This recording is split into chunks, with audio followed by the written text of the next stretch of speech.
Welcome back. It's now time for your lunchtime sports. Having overcome a spate of injuries, experienced defender Malaysia Kelly is back in the Sunshine Girls squad and says she's ready to take on the England Roses in their three-match test series starting on January 11. The 14-member Sunshine Girls squad is in England for the first time since winning the silver medal at last year's Commonwealth Games in Birmingham. Kelly last played for the Sunshine Girls in 2021 when the teams met in the last Vitality Series in England.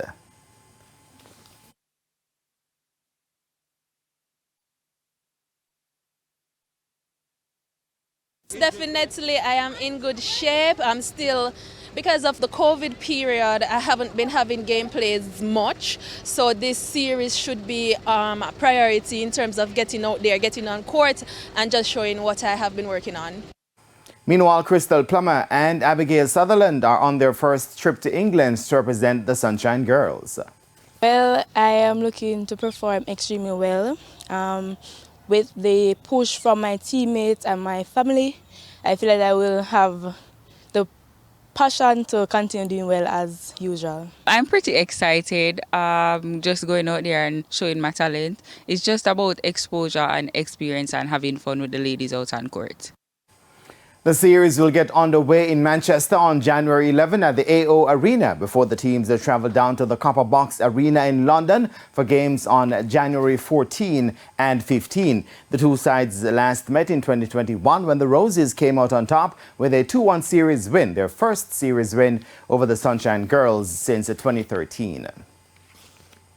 Now, national 50 and 100-meter breaststroke record holder Kito Campbell says he's targeting several major meets for this calendar year. Campbell, who has been training with the Florida-based Azura Aquatics since early last year, says he has been improving steadily and is now building towards the rest of the season. Currently, we're loading, which means like the volume's a little bit higher.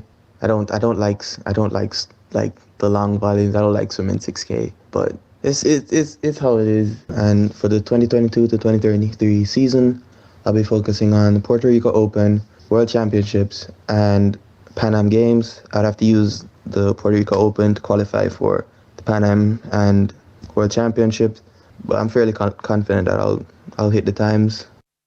Campbell also reacted to breaking the Jamaican record for the 50 and 200-yard breaststroke events while competing at the 32nd Annual Speedo Winter Championships in Florida last month. He swam 25.19 seconds to break the previous mark of 25.58 in the 50-yard breaststroke and 2 minutes 01.78 to lower the 2 minutes 09.43 for the 200-yard event.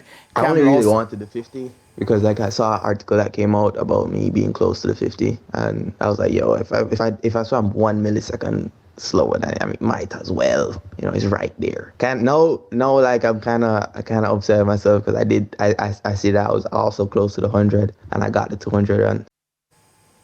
Some football now. General Manager of Harbourview FC, Clyde Giardini, has raised questions about whether Chapelton Maroons meet the current requirements for a professional club after they cried foul over JPL rules recently. Chapelton's technical director, Lenworth Hyde, lamented the fact that he had to be without a number of his best players due to the rules governing the local top-flight league.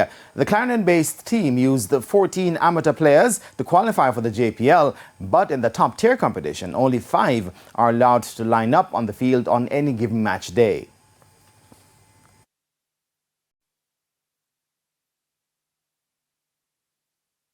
We have been playing games with football development in Jamaica and pretending that schools are the body. Now, had Chapelton Maroon be a genuine club, they would not have been asking this. They are a school that are morphing into trying to be a professional club, and that's why they have this specific problem. Some cricket news now. The second and final test between hosts Pakistan and New Zealand ended in an anticlimactic draw on the fifth and final day in Karachi. Set 319 for victory. Pakistan, who resumed on none for 2, were further reduced to 77 for 4 and 80 for 5. But a gallant 118 from former captain Sarfraz Ahmed helps to set up a nail-biting last few overs in the final session of the day. He also shared in a crucial 123-run sixth-wicket stand with Saud Shakil, who made 32. But needing just 15 more runs for victory of the last 3 overs, and with New Zealand also needing only 1 more wicket to win, the players were sent off due to bad light.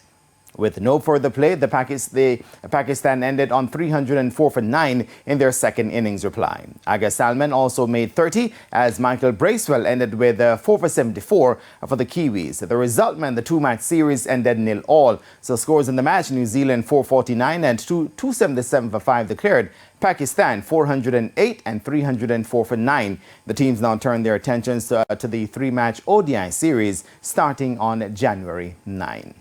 And that is Stumps for now. And I am Jermaine Brown. Shamela, back to you. Thank you, Jermaine. And that's the Midday News. I'm Shamela Pullen. Join us at 7 for Primetime News. On behalf of the news, sports and production teams, good afternoon.